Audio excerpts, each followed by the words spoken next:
Chapter 35, in which Mr. Pickwick thinks he had better go to Bath, and goes accordingly.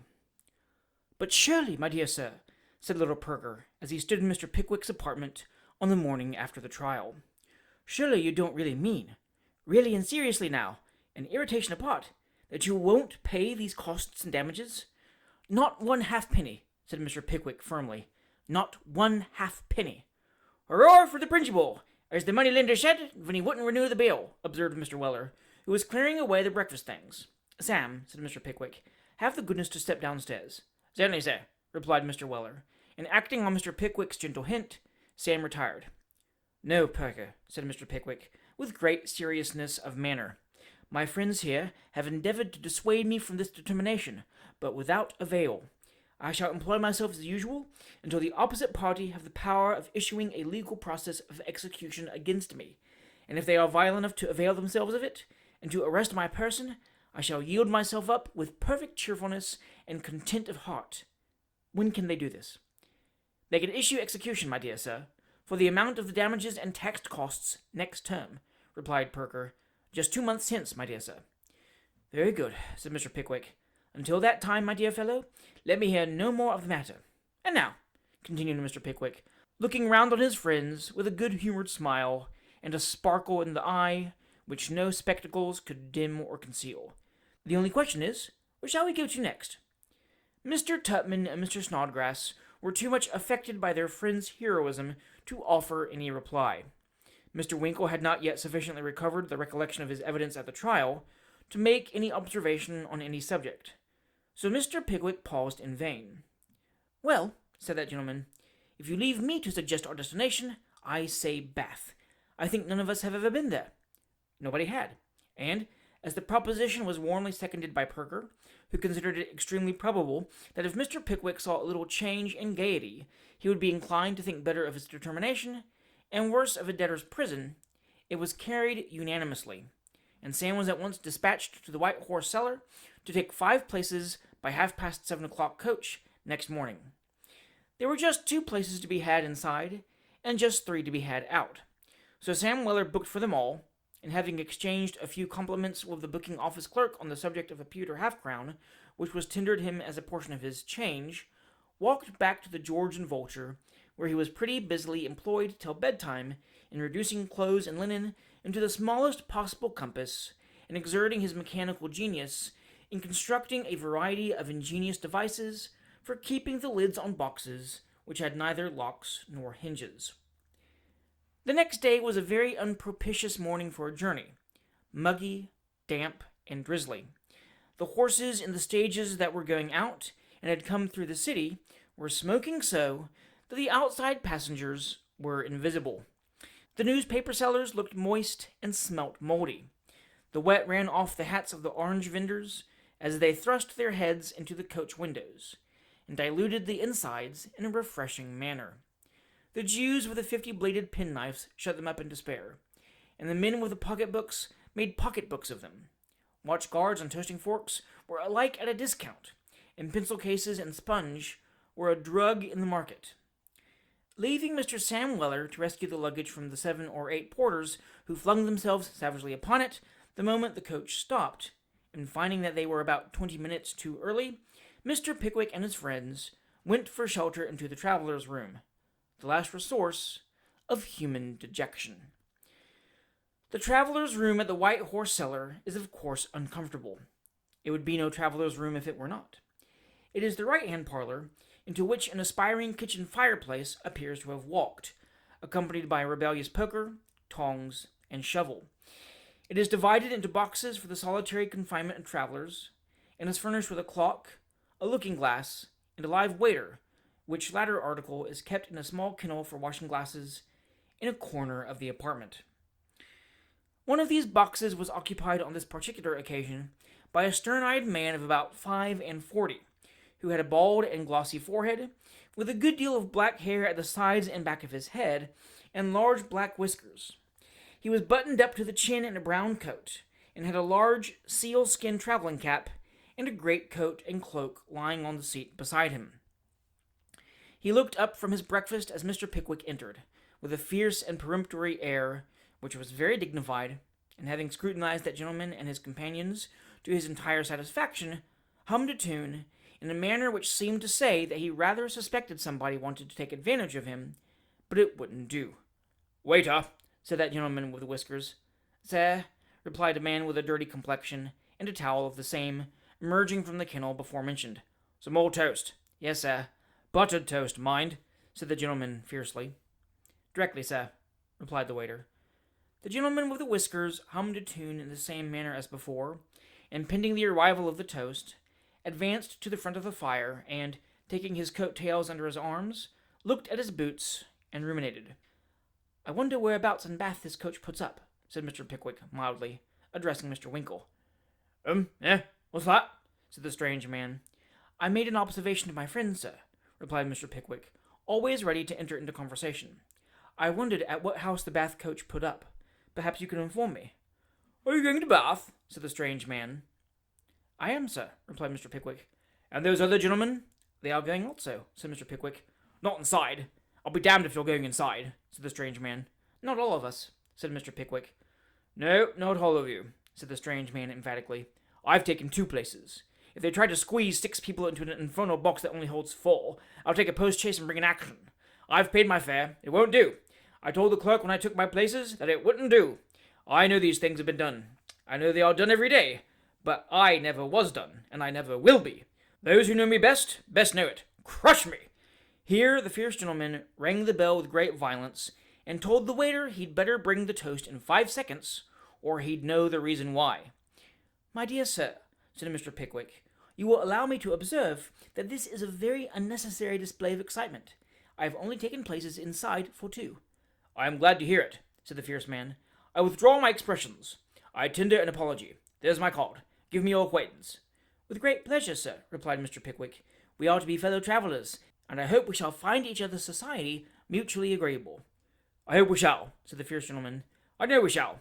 I like your looks. They please me. Gentlemen, your hands and names. Know me."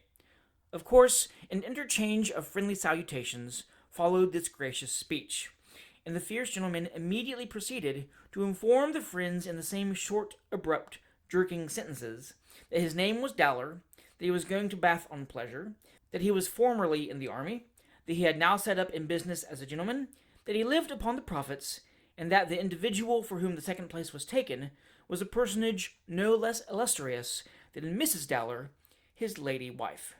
"She's a fine woman," said Mr. Dowler. "I am proud of her. I have reason." "I hope I shall have the pleasure of judging," said Mr. Pickwick with a smile. "You shall," replied Dowler. "She shall know you. She shall esteem you. I courted her under singular circumstances. I won her through a rash vow. Thus. I saw her. I loved her. I proposed. She refused me. You love another. Spare my blushes. I know him. You do. Very good. If he remains here, I'll skin him." "Lord bless me!" exclaimed Mr. Pickwick involuntarily. "Did you skin the gentleman, sir?" inquired Mr. Winkle, with a very pale face. "I wrote him a note. I said it was a painful thing, and so it was." "Certainly," interposed Mr. Winkle. "I said I had pledged my word as a gentleman to skin him. My character was at stake. I had no alternative. As an officer in His Majesty's service, I was bound to do it. I regretted the necessity, but it must be done. He was open to conviction. He saw that the rules of the service were imperative. He fled. I married her. Here's the coach. That's ahead." As Mr. Dowler concluded, he pointed to a stage which had just driven up, from the open window of which a rather pretty face in a bright blue bonnet was looking among the crowd on the pavement, most probably for the rash man himself. Mr. Dowler paid his bill and hurried out with his travelling cap, coat, and cloak, and Mr. Pickwick and his friends followed to secure their places. Mr. Tupman and Mr. Snodgrass had seated themselves at the back part of the coach. Mr. Winkle had got inside, and Mr. Pickwick was preparing to follow him, when Sam Weller came up to his master, and whispering in his ear, begged to speak to him, with an air of the deepest mystery. "Well, Sam," said Mr. Pickwick, "what's the matter now?" "It's rather a rum go, sir," replied Sam. "What?" inquired Mr. Pickwick. "This here, sir," rejoined Sam. "I'm really much afeard, sir, that the proprietor of this here coach is applying some imperence with us." "How's that, Sam?" said Mr. Pickwick. "Aren't the names down on the waybill?" "The names is not only down on the waybill, sir," replied Sam, "but they've painted one of 'em up on the door of the coach." As Sam spoke, He pointed to that part of the coach door on which the proprietor's name usually appears. And there, sure enough, in gilt letters of a goodly size, was the magic name of Pickwick. "Dear me!" exclaimed Mr. Pickwick, quite staggered by the coincidence. "What a very extraordinary thing!" "Yes, but that ain't all," said Sam, again directing his master's attention to the coach door. "Not content with writing up Pickwick, they puts Moses afore it, which I call adding insult to injury. As the parrot said, where they not only took him from his native land, but made him talk the English language afterwards." "It's odd enough, certainly, Sam," said Mr. Pickwick. "But if we stand talking here, we shall lose our places." "What? Ain't nothing to be done in consequence, sir?" exclaimed Sam, perfectly aghast at the coolness with which Mr. Pickwick prepared to ensconce himself inside. "Done?" said Mr. Pickwick. "What should be done?" "Ain't nobody to be whopped for taking this here liberty, sir?" said Mr. Weller, who had expected that at least he would have been commissioned to challenge the guard and coachman to a pugilistic encounter on the spot. "Certainly not," replied Mr. Pickwick eagerly. "Not on any account. Jump up to your seat directly." "I am really much afeard," muttered Sam to himself as he turned away, "that something queer's come over the governor, or he'd never have stood this so quiet. I hope that ere try hasn't broken his spirit, but it looks bad, really bad." Mr. Weller shook his head gravely, and it is worthy of remark, as an illustration of the manner in which he took the circumstance to heart, that he did not speak another word until the coach reached the Kensington turnpike, which was so long a time for him to remain taciturn, that the fact may be considered wholly unprecedented. Nothing worthy of special mention occurred during the journey. Mr. Dowler related a variety of anecdotes, all illustrative of his own personal prowess and desperation, and appealed to Mrs. Dowler in corroboration thereof, when Mrs. Dowler invariably brought in the form of an appendix, some remarkable fact or circumstance which Mr. Dowler had forgotten, or had perhaps through modesty omitted, for the addenda in every instance went to show that Mr. Dowler was even a more wonderful fellow than he made himself out to be.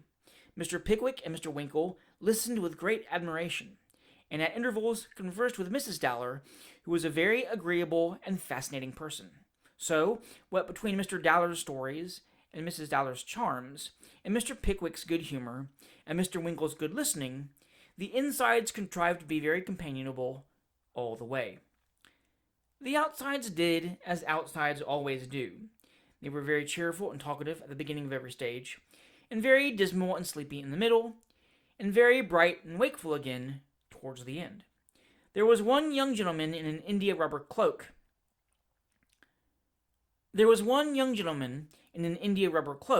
who smoked cigars all day, and there was another young gentleman in a parody upon a greatcoat who lighted a good many, and feeling obviously unsettled after the second whiff, threw them away when he thought nobody was looking at him.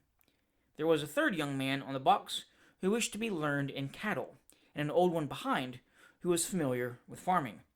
There was a constant succession of Christian names in smock frocks and white coats, who were invited to have a lift by the guard, and who knew every horse and hostler on the road and off it. And there was a dinner which would have been cheap at a half-crown a mouth, if any moderate number of mouths could have eat it in the time. And at 7:00 p.m., Mr. Pickwick and his friends, and Mr. Dowler and his wife, respectively retired to their private sitting rooms at the White Hart Hotel, opposite the great pump room, Bath, where the waiters, from their costumes, might be mistaken for Westminster boys, only they destroy the illusion by behaving themselves so much better. Breakfast had scarcely been cleared away on the succeeding morning, when a waiter brought in Mr. Dowler's card, with a request to be allowed permission to introduce a friend. Mr. Dowler at once followed up the delivery of the card by bringing himself and the friend also. The friend was a charming young man of not much more than 50, dressed in a very bright blue coat with resplendent buttons, black trousers, and the thinnest possible pair of highly polished boots. A gold eyeglass was suspended from his neck by a short, broad black ribbon. A gold snuff-box was lightly clasped in his left hand, gold rings innumerable glittered on his fingers, and a large diamond pin set in gold glistened in his shirt frill.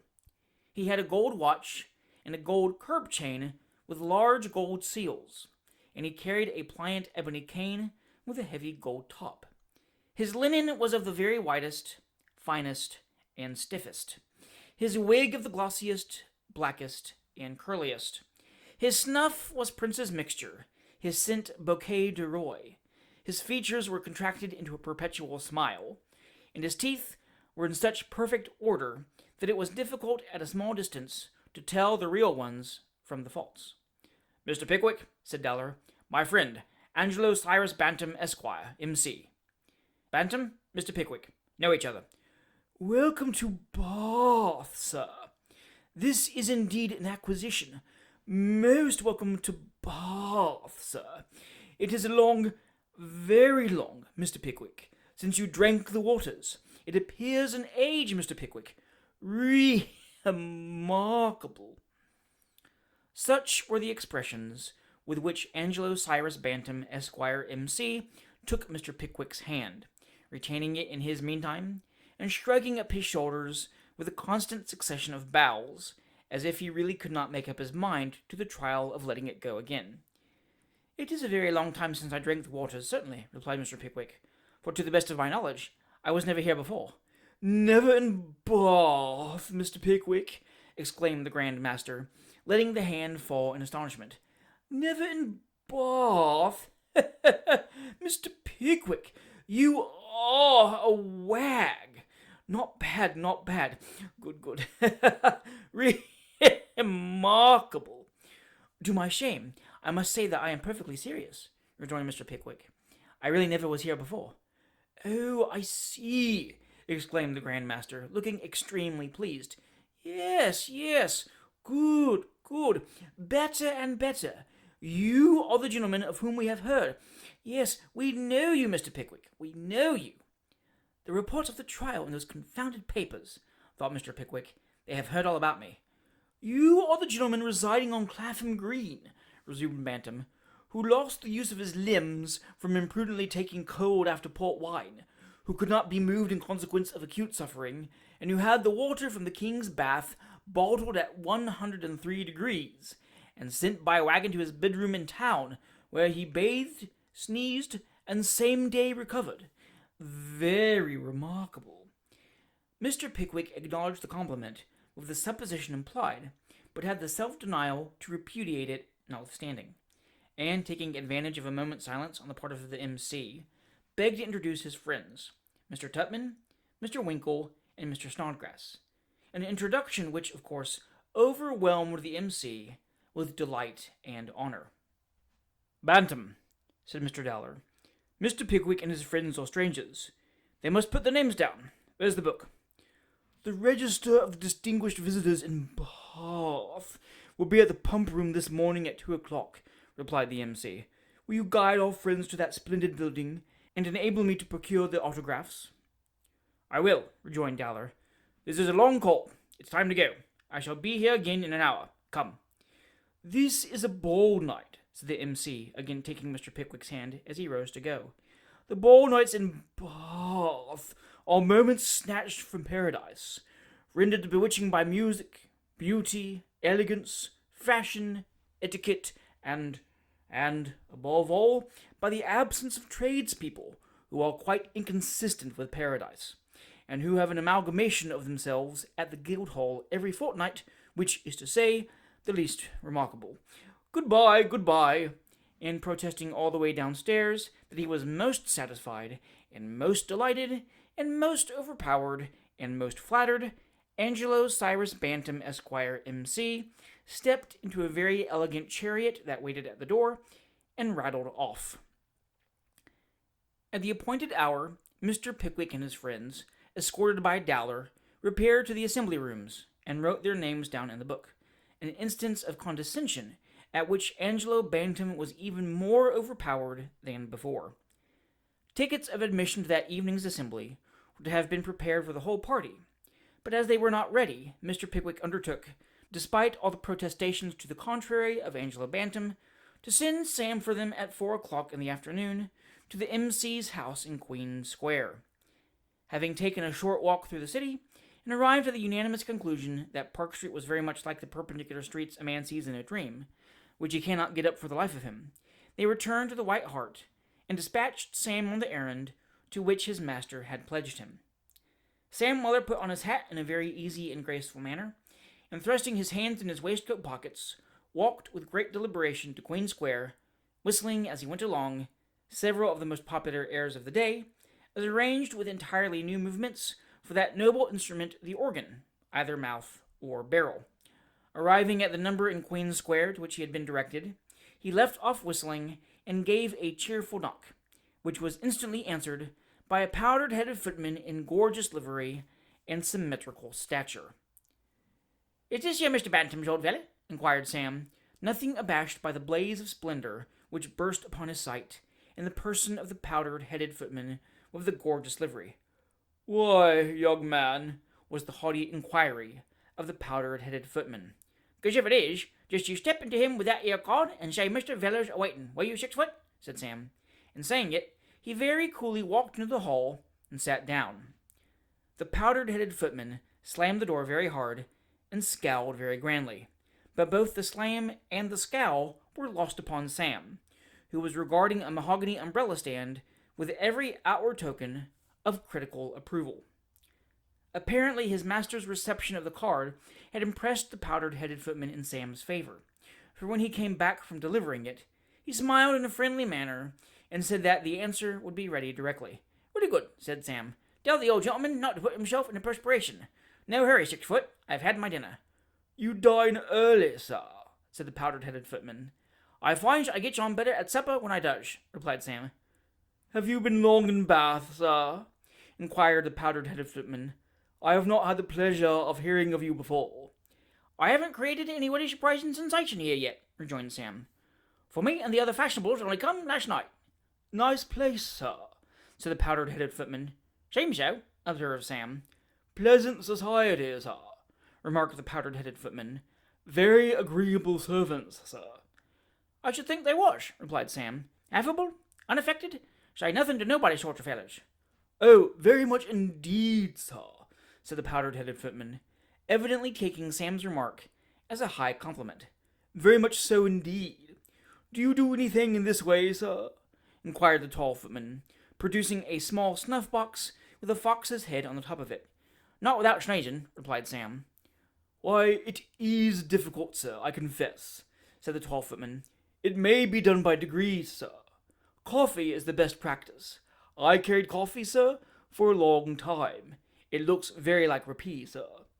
Here a sharp peal at the bell reduced the powdered-headed footman to the ignominious necessity of putting the fox's head in his pocket, and hastening with a humble countenance to Mr. Bantam's study.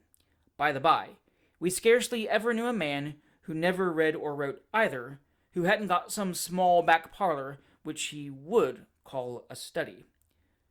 "There is the answer, sir," said the powdered-headed footman. "I am afraid you'll find it inconveniently large." "Don't mention it," said Sam, taking a letter with a small enclosure. "Is this possible, as exhausted nature may manage to survive it?" "I hope we shall meet again, sir," said the powdered-headed footman, rubbing his hands and following Sam out to the doorstep. "You are really obliging, sir," replied Sam. "Now, don't allow yourself to be fatigued beyond your powers. There's an amiable being. Consider what you owe to society, and don't let yourself be injured by too much work. For the sake of your fellow creatures, keep yourself as quiet as you can. Only think what a loss you would be." With these pathetic words, Sam Weller departed. "A very singular young man, that," said the powdered-headed footman, looking after Mr. Weller with a countenance which clearly showed he could make nothing of him. Sam said nothing at all. He winked, shook his head, smiled, winked again, and with an expression of countenance which seemed to denote that he was greatly amused with something or other, walked merrily away. At precisely 20 minutes before 8 o'clock that night, Angelo Cyrus Bantam, Esquire, the master of the ceremonies, emerged from his chariot at the door of the assembly rooms in the same wig, the same teeth, the same eyeglass, the same watch and seals, the same rings, the same shirt-pin, and the same cane. The only observable alterations in his appearance were that he wore a brighter blue coat with a white silk lining, black tights, black silk stockings and pumps, and a white waistcoat, and was, if possible, just a thought more scented. Thus attired, the master of the ceremonies, in strict discharge of the important duties of his all-important office, planted himself in the rooms to receive the company. Bath being full, the company, and the sixpences for tea poured in shoals. In the ballroom, the long card room, the octagonal card room, the staircases and the passages, the hum of many voices, and the sound of many feet were perfectly bewildering. Dresses rustled, feathers waved, lights shone, and jewels sparkled. There was the music, not of the quadrille band, for it had not yet commenced, but the music of soft, tiny footsteps, with now and then a clear, merry laugh, low and gentle, but very pleasant to hear in a female voice, whether in Bath or elsewhere. Brilliant eyes, lighted up with pleasurable expectation, gleamed from every side, and look where you would, some exquisite form glided gracefully through the throng, and was no sooner lost than it was replaced by another, as dainty and bewitching. In the tea-room, and hovering round the card tables, were a vast number of queer old ladies and decrepit old gentlemen, discussing all the small talk and scandal of the day, with an evident relish and gusto which sufficiently bespoke the intensity of the pleasure they derived from the occupation. Mingled with these groups were 3 or 4 matchmaking mammas, appearing to be wholly absorbed by the conversation in which they were taking part, but failing not from time to time to cast an anxious sidelong glance upon their daughters, who, remembering the maternal injunction to make the best use of their time, had already commenced incipient flirtations in the mislaying scarfs, putting on gloves, setting down cups, and so forth. Slight matters apparently, but which may be turned to surprisingly good account by expert practitioners. Lounging near the doors, and in remote corners were various knots of silly young men, displaying every variety of puppyism and stupidity, amusing all sensible people near them with their folly and conceit, and happily thinking themselves the objects of general admiration. A wise and merciful dispensation, which no good man will quarrel with.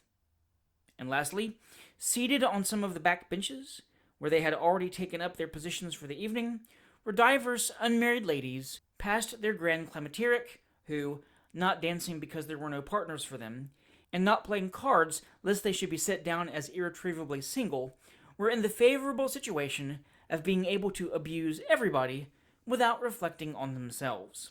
In short, they could abuse everybody because everybody was there. It was a scene of gaiety, glitter, and show, of richly dressed people, handsome mirrors, chalked floors, girandoles, and wax candles. And in all parts of the scene, gliding from spot to spot in silent softness, bowing obsequiously to this party, nodding familiarly to that, and smiling complacently on all, was the sprucely attired person of Angelo Cyrus Bantam, Esquire, the master of the ceremonies. "Stop in the tea-room, take your sixpenn'orth. They lay on hot water, and call it tea. Drink it," said Mr. Dowler, in a loud voice, directing Mr. Pickwick, who advanced at the head of the little party, with Mrs. Dowler on his arm. Into the tea-room Mr. Pickwick turned, and catching sight of him, Mr. Bantam corkscrewed his way through the crowd, and welcomed him with ecstasy. "My dear sir, I am highly honored. Bath is favored. Mrs. Dowler, you embellish the rooms. I congratulate you on your feathers. Remarkable." "Anybody here?" inquired Dowler suspiciously. "Anybody. The elite of Bath, Mr. Pickwick. Do you see the lady in the gauze turban?" "The fat old lady?" inquired Mr. Pickwick innocently. "Hush, my dear sir. Nobody's fat or old in Bath. That's the Dowager Lady Snuffernuff." "Is it indeed?" said Mr. Pickwick. "No less a person, I assure you," said the master of the ceremonies. "Hush! Draw a little nearer, Mr. Pickwick. You see the splendidly dressed young man coming this way?" "The one with the long hair and the particularly small forehead?" inquired Mr. Pickwick. "The same. The richest young man in Bath at this moment. Young Lord Mutanhed." "You don't say so," said Mr. Pickwick. "Yes. You'll hear his voice in a moment, Mr. Pickwick. He'll speak to me. The other gentleman with him, in the red underwaistcoat and dark moustache, is the Honourable Mr. Crushton, his bosom friend. How do you do, my lord?" "Very hot, Bantam," said his lordship. "It is very warm, my lord," replied the MC. "Confounded," assented the Honourable Mr. Crushton. "Have you seen his lordship's mail cart, Bantam?" inquired the Honourable Mr. Crushton, after a short pause, during which the young Lord Mutanhed had been endeavouring to stare Mr. Pickwick out of countenance, and Mr. Crushton had been reflecting what subject his lordship could talk about best. "Dear me, no," replied the MC. "A mail cart! What an excellent idea! Remarkable!" "Gwacious heavens," said his lordship. "I thought everybody had seen the new mail cart. It's the neatest, prettiest, gracefulest thing ever run upon wheels, painted red with a cream piebald." "With a real box of the letters, and all complete," said the Honourable Mr. Crushton. "And a little seat in front, with an iron rail for the driver," added his lordship.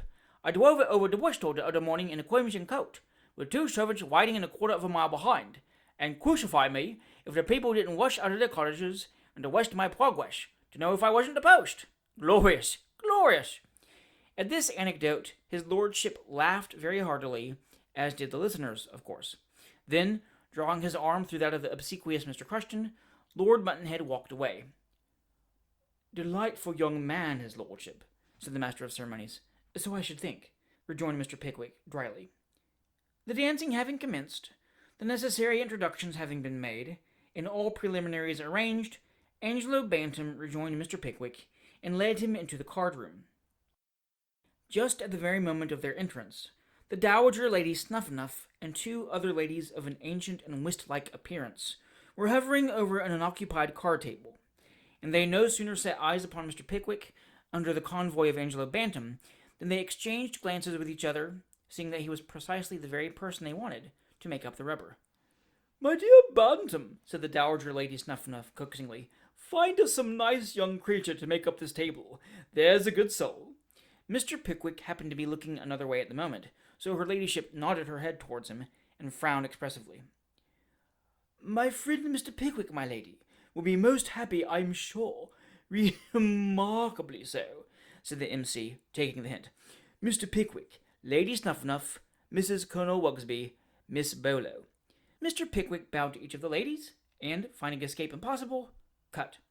Mr. Pickwick and Miss Bolo against Lady Snufnuff and Mrs. Colonel Wugsby.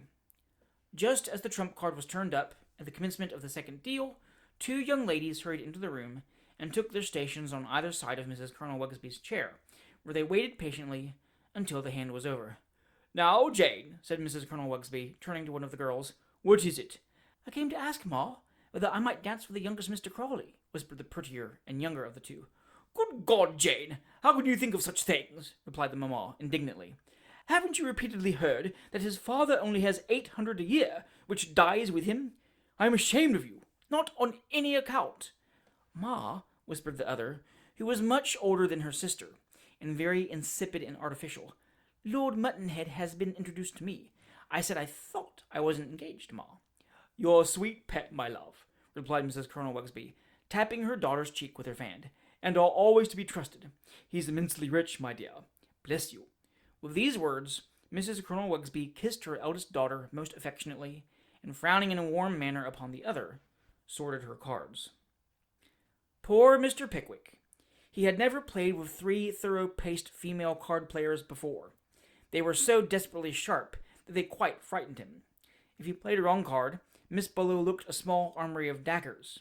If he stopped to consider which was the right one, Lady Snufnuff would throw herself back in her chair, and smile with a mingled glance of impatience and pity to Mrs. Colonel Wugsby, at which Mrs. Colonel Wugsby would shrug up her shoulders and cough, as much as to say she wondered whether he ever would begin. Then, at the end of every hand, Miss Bolo would inquire with a dismal countenance and reproachful sigh why Mr. Pickwick had not returned that diamond, or led the club, or roughed the spade, or finessed the heart, or led through the honor, or brought out the ace, or played up to the king, or some such thing. And in reply to all these grave charges, Mr. Pickwick would be wholly unable to plead any justification whatever, having by this time forgotten all about the game. People came and looked on, too, which made Mr. Pickwick nervous. Besides all this, there was a great deal of distracting conversation near the table, between Angelo Bantam and the 2 Miss Mentinters, who, being single and singular, paid great court to the master of the ceremonies, in the shape of getting a stray partner now and then. All these things, combined with the noises and interruptions of constant comings in and goings out, made Mr. Pickwick play rather badly. The cards were against him also, and when they left off at 10 minutes past 11, Miss Bolo rose from the table considerably agitated, and went straight home in a flood of tears and a sedan chair, being joined by his friends, who one and all protested they had scarcely ever spent a more pleasant evening.